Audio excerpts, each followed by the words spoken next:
জীবনে চলার পথে এমন অনেক বন্ধুই পেয়েছি যাদের সাথে নিয়মিত কথা না হলেও তারা নিয়মিত আমাদের পাশে রয়ে গেছে।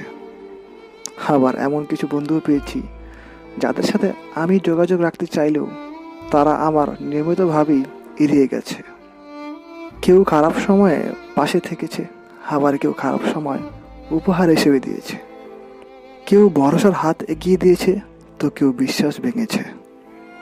কেউ আমার ভালোর জন্য মিথ্যা বলেছে, তো কেউ আমাকেই মিথ্যাবাদী বানিয়েছে। কেউ বিপদে হাতে হাত রেখেছে, আবার কেউ বিপদ দেখে গিরগিটির মতো রং পাল্টেছে। অবশেষে এত কিছুর পর এখন দেখি চলার পথে চিনতে হবে বন্ধুকে আর শত্রুকে।